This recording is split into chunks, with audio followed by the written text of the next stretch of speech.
A alegria de acolher aqui nesta manhã tão bonita e ensolarada o nosso querido arcebispo Dom Orlando Brandt. Seja bem-vindo, Dom Orlando, que hoje nos fala sobre o tempo comum, o ano litúrgico, especialmente o tempo comum. Eu sempre digo que há um tempo para fazer tudo na nossa vida. Aliás, o livro do Eclesiastes fala isso, há um tempo oportuno para tudo aquilo que acontece debaixo do sol. Eu imagino que o ano litúrgico é também este momento, é um tempo oportuno de nos aproximar de Deus, sobretudo do mistério pascal de Cristo. Muito oportuno, tanto que o Papa Bento XVI, quando escreve sobre essas questões de liturgia, ele chama todo o ano litúrgico do ano da graça. E nós, só para simplificar um pouco as palavras ano litúrgico, dizer para o povo que é então o ano inteiro das nossas celebrações, da nossa espiritualidade, da nossa vivência, que no fundo é a gente viver durante o ano inteiro os mistérios, quer dizer, os acontecimentos principais da vida de nosso Senhor Jesus Cristo. Então essa é a grande graça. E Jesus Cristo é sempre aquele eterno que não passa, mas ele entrou na nossa história, santificou o tempo, e nós vamos vivendo então este tempo santo, começando com o Advento, como sabemos, depois chegamos no Natal, primeiro período do ano, então, chamado comum, não é? Ano litúrgico, tempo comum. Depois entramos na Quaresma, Páscoa, de novo, a segunda parte do tempo comum, até o dia, então, de Cristo Rei. E tudo isso, Padre Catalfo, é uma grande espiritualidade, é uma grande catequese, é um grande retiro espiritual. Porque o tempo comum, que agora nós já estamos nele, é o segundo domingo do tempo comum, não é um tempo assim de segunda categoria. O Natal, o chamado ciclo do Natal, pois o ciclo da Páscoa, claro, são essenciais, mas para a gente ruminar, para a gente interiorizar, para a gente viver toda a encarnação de Jesus e todo o mistério da sua morte e ressurreição, nós precisamos da liturgia de 33 ou 34 semanas, que é exatamente o tempo comum para essa interiorização, esse aprofundamento. E o ano litúrgico, ele sempre começa e privilegia o domingo. Teologia do domingo, porque no domingo sempre vivemos a realidade da morte e ressurreição do Senhor, e assim a semana que segue, ela vai dentro desta dinâmica da ressurreição de Jesus em cada Eucaristia, e também nós temos a riqueza muito grande de passarmos durante todo o ano litúrgico um evangelista.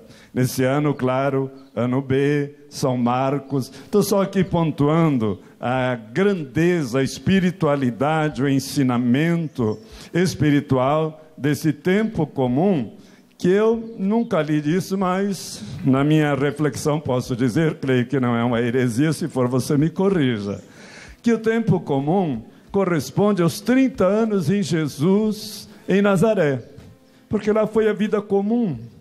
30 anos, só 3 de missão. Então todo esse tempo bonito do tempo comum é para a gente viver a espiritualidade do cotidiano. Como nos diz Santa Teresinha, as coisas ordinárias, costumeiras, então vivida com a maneira extraordinária dessa espiritualidade. Sem dúvida, a gente vê, Dom Orlando, que fica muito claro a certeza de que, mesmo sendo chamado tempo comum, este tempo tão especial é um tempo de oração, um tempo de contato com Deus. Não é porque não é um tempo, vamos dizer assim, mais festivo, mais solene, que é menos importante. Principalmente porque o cotidiano faz parte do nosso dia a dia. E no início do tempo comum está a festa do batismo do Senhor. Eu vou confessar uma coisa para o senhor, Dom Orlando. Quando eu era criança na catequese, eu não conseguia entender essa passagem do tempo do Natal para o tempo comum, porque ali a gente celebrava o Natal em dezembro e logo no comecinho de janeiro já tinha o batizado de Jesus, grande, homem feito. E eu falo assim, como é que pode? Ele nasceu em dezembro e agora já está grande, crescido assim. Foi quando a gente vai entendendo que o tempo comum nos faz pensar que Jesus não é um homem do passado, não é um personagem do passado, mas é alguém que está vivo e que oferece para nós vida em plenitude. Jesus Cristo ontem, hoje e sempre. E claro também para mim, para todos nós, a gente vive essa realidade. Como é que é? Saímos agora do Natal e apenas Jesus aí batizado e agora nós já entramos então na vida pública, mas isso a igreja foi entendendo com o tempo, como é que nós poderíamos aprofundar de uma maneira mais intensa, então, exatamente no tempo comum, que é um tempo onde não tem muitas coisas extraordinárias, como a anunciação, como a encarnação de Jesus, tão extraordinária a encarnação de Jesus, a anunciação, que 3 vezes por dia nós rezamos o anjo do Senhor anunciou a Maria. Isso é fundamental, mas é repetido cada dia. O tempo comum vai nos ajudar então a viver esses grandes mistérios, como eu dizia, com uma riqueza da palavra de Deus a partir de cada evangelista, com a riqueza das festas marianas. Grandes festas marianas acontecem no tempo comum, porque Nossa Senhora foi a primeira a viver toda essa realidade. E lá em Nazaré, não é? Nossa Senhora nos ajuda muito a encontrar Deus nas panelas, não é? Fazer do fogão ou do tição de fogo, não sei como é que era lá, não é? O seu altar. Então, o tempo comum é carregado mesmo de muita espiritualidade. A gente poderia dizer um grande retiro espiritual, com mais calma, com mais interiorização, com mais profundidade, e isso é uma graça muito grande. E por que também a cor verde? Exatamente a esperança de nós nos cristificarmos. Todo o ano litúrgico é para a nossa cristificação, que Jesus Cristo esteja nos nossos lábios, nos nossos olhos, nos nossos ouvidos, na nossa voz, nas nossas mãos, enfim, a nossa cristificação. E claro que esse tempo comum, nós temos também as famosas festas dos santos. Estão muito privilegiados nesse tempo. Então a gente vai vendo assim como a igreja colocou sabiamente toda essa espiritualidade da Páscoa, que cada domingo a gente vai reavivando. E aqui, em uma outra ocasião, nós podemos falar um pouco da grandeza, da espiritualidade do domingo, que estamos perdendo muito, muito, muito mesmo, não é? E nós tivemos no norte da África mártires do domingo, da observação do domingo, porque observavam o domingo, foram martirizados. Ou também, o domingo... como é que foram identificados os cristãos? Aqueles que no domingo de madrugada celebram a Eucaristia. Então, domingo é uma grande bandeira da ressurreição de Jesus. Mas só para dizer que tudo isso no ano, então, no tempo comum, nós temos uma oportunidade ímpar de ir vivendo essas realidades de nossa cristificação, da santificação do tempo. E aí a gente vai vendo que nós não vivemos de ritos. Infelizmente é assim, eu fui à missa, venho para casa. Não, toda a liturgia diária, toda essa riqueza, inclusive, padre, a oração do tempo comum está dentro, quero dizer outra coisa, a oração da liturgia das horas é a santificação das horas do dia. É a Eucaristia prolongada em todo o dia. E o tempo comum é esse prolongamento de todos os mistérios de Jesus, mas, como eu digo, com o toque, assim, do cotidiano, da santificação de cada dia. E nós não vivemos de fatos tão extraordinários cada hora na nossa vida, né? Nós vivemos do nosso dia a dia, do nosso cotidiano. E aí está, então, um mistério que eu acho que nós precisamos aprofundar muito mais.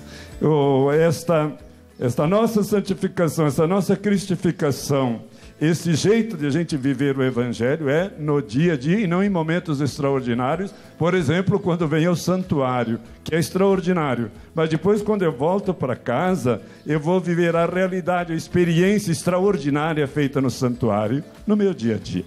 Sem dúvida, por isso que a gente sempre diz que a Romaria nunca é um ponto de chegada, a Romaria é um ponto de partida, é ali na nossa casa, na nossa comunidade, na nossa paróquia, que a gente vai viver de fato a maravilha, o extraordinário do dia a dia, do cotidiano. O senhor foi professor de teologia durante muitos anos, Dom Orlando. Teologia moral. Senão você vai me apertar aqui em liturgia e eu já vou saindo pelo lado. Todos nós sabemos, Dom Orlando, que a teologia tem uma lógica, tem um nexo, tem uma interligação. Também a gente pode dizer isso do ano litúrgico. O ano litúrgico tem uma lógica, tem uma sintonia, tem um equilíbrio. E eu imagino que o tempo comum está interligado também com os demais tempos. Os demais tempos litúrgicos, juntamente com o tempo comum, formam essa harmonia no jeito de celebrar a fé, de celebrar o domingo da ressurreição. Isso que o senhor está dizendo é uma grande verdade, tudo é interligado. Só no tempo comum a gente especifica mais o aprofundamento, vamos dizer, de todas essas grandes realidades. Agora, esta graça de a gente ir vivendo toda a realidade da nossa fé, todos os mistérios de Jesus no tempo comum, nos leva, padre, a gente valorizar, nós padres religiosos, mas muitos leigos. Quero voltar a essa oração dos salmos. Isso aí nos ajuda muito, muito a trazer o passado, o presente e o futuro. Tudo isso está na nossa missa, tudo isso está na nossa oração. E nós valorizarmos também, nessa linha da sua pergunta, as leituras de cada dia da missa. Não podemos nós fazer homilias lá de outras coisas, quando a homilia foi este assunto da palavra. Nós precisamos ser verbitas. Ontem foi o dia dos verbitas, não é? Verbo de Deus. Então, o centro do ano litúrgico, o centro de cada missa, é Deus nos falando através da palavra. E nós, então, precisamos, nós, celebrantes, os leigos, os fiéis, aproveitarmos muito, muito esta palavra do dia que a igreja nos coloca, porque a finalidade é essa, que neste ano de 2021, ano B do ano litúrgico, nós nos aprofundássemos no Evangelho de São Marcos. Que tal nós aqui conversarmos um pouquinho mais sobre esse Evangelho? Qual é a característica desse Evangelho? O que é que ele tem de especial? Então são todas essas riquezas interligadas com o domingo, com os mistérios de Jesus, mas com mais calma, exatamente, durante essas 33 ou 34 semanas, que é o tempo comum. É isso mesmo.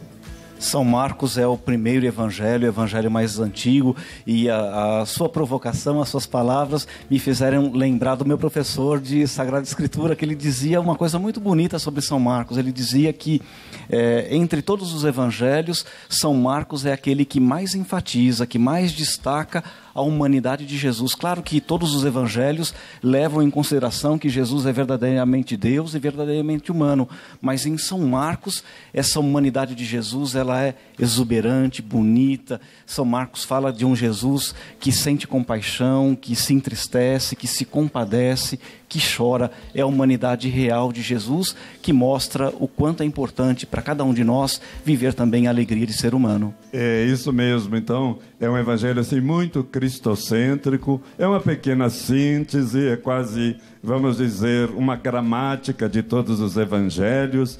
E também São Marcos, isso também ouvi aí das minhas leituras e de pessoas, ele sempre, quando fala dos discípulos, aí aponta os defeitos dos discípulos. Mas Jesus, então, muito humano. E ontem, na homilia de ontem, lá na Basílica Velha, eu exatamente comecei com esse ponto, dizendo assim: olhe Jesus olhando para aquele paralítico que ele não conhecia, disse: filho. Olha aí a humanidade.